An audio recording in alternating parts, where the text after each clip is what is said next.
തീരത്ത് ദുരന്തം വിതച്ച രാക്ഷസ തിരമാലകൾ കടന്നുപോയിട്ട് 20 വർഷം. നഷ്ടസ്മൃതികൾ ഉയരുന്ന തീരത്ത് ഓർമ്മകളുടെ തിരകൾ ഹൃദയത്തിൽ പേറി നാട് പ്രിയപ്പെട്ടവരുടെ ഓർമ്മകൾ പങ്കിട്ടു. വിവിധ സംഘടനകളുടെ നേതൃത്വത്തിൽ അനുസ്മരണ പരിപാടികൾ സംഘടിപ്പിച്ചു. സുനാമി ദുരന്തത്തിന്റെ 20ാം വാർഷികം വിവിധ ചടങ്ങുകളോടെ ആചരിച്ചു. അഴീക്കൽ സുനാമി സ്മൃതി തീരത്ത് പുഷ്പാർച്ചനയും സ്മരണാഞ്ജലിയും നടത്തി. അഴീക്കൽ പൂക്കോട്ട് കരയോഗത്തിന്റെ നേതൃത്വത്തിലും സ്മരണാഞ്ജലി അർപ്പിച്ചു. സുനാമി ദുരന്തത്തിന്റെ ഓർമ്മകൾ പുതുക്കി ചിത്രപ്രദർശനവും നടത്തി. അഴീക്കൽ വ്യാസവിലാസം കരയോഗത്തിന്റെ നേതൃത്വത്തിൽ സുനാമി ദുരന്തത്തിൽ വിട്ടുപിരിഞ്ഞവരുടെ സ്മരണയുമായി ബന്ധപ്പെട്ട ഫോട്ടോ പ്രദർശനം നടന്നു. BADA, ആൽഫ തുടങ്ങിയവരുടെ നേതൃത്വത്തിലും അനുസ്മരണം സംഘടിപ്പിച്ചു. ആർത്തലച്ചെത്തിയ തിരമാലകളുടെ ഞെട്ടലിൽ ഇന്നും ആലപ്പാട് ഗ്രാമം നിൽക്കുമ്പോൾ സുനാമിയുടെ ഓർമ്മകൾ പേറിയാണ് ഇവിടെ സ്മൃതി മണ്ഡപം സ്ഥാപിച്ചിട്ടുള്ളത്. 143 പേരുടെ ജീവൻ നഷ്ടപ്പെട്ട ദുരന്തത്തിന്റെ ഞെട്ടലിൽ നിന്ന് 20 വർഷം പിന്നിടുമ്പോഴും ഗ്രാമം വിട്ടുമാറിയിട്ടില്ല.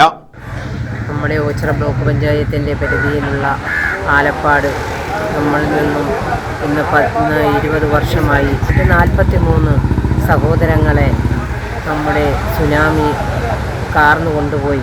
ആ ഒരു ദുഃഖത്തിൻ്റെ സ്മരണയായി ഈ ഡിസംബർ 26 നമ്മൾ അനുശോചനമായി രേഖപ്പെടുത്തിയിരിക്കുകയാണ്. അതിന് നമ്മൾക്ക് നമ്മുടെ കേരളത്തിലുണ്ടായ ഏറ്റവും വലിയ ഒരു ദുരന്തമാണ് കൊല്ലം ജില്ലയിൽ ഈ ഒരു ദുരന്തം.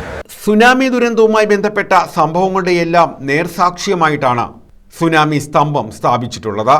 അഴീക്കൽ സ്മൃതി തീരത്തെ സുനാമി സ്മൃതി മണ്ഡപം തിരമാലകൾ കവർന്നെടുത്ത ജീവിതങ്ങൾ ആത്മാക്കളായി പറന്നുയരുന്നെന്ന ആശയമാണ് രേഖപ്പെടുത്തിയിട്ടുള്ളത്. കേരളത്തിലെ സുനാമി സ്മാരകങ്ങളിൽ ഏറ്റവും പ്രധാനപ്പെട്ടതാണ് അഴീക്കലിലെ സുനാമി സ്മാരകം. എടത്വ സ്വദേശിയായ ശില്പി ജ്യോതിശങ്കറിന്റെ നേതൃത്വത്തിലാണ് സ്തംഭം നിർമ്മിച്ചത്. 20 ലക്ഷത്തോളം രൂപയായിരുന്നു നിർമ്മാണ ചെലവ്. 20 വർഷം എത്തി നിൽക്കുകയാണ്.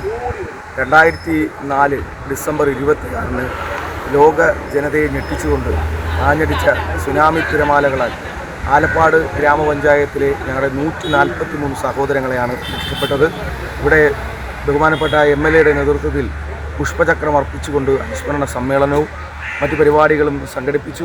സുനാമി ദുരന്തത്തിന്റെ 5ാം വാർഷികത്തിൽ 2009 ഡിസംബർ 26 റവന്യൂ മന്ത്രി KP രാജേന്ദ്രനാണ് സ്തംഭം നാടിന് സമർപ്പിച്ചത്. News bureau, Ochira.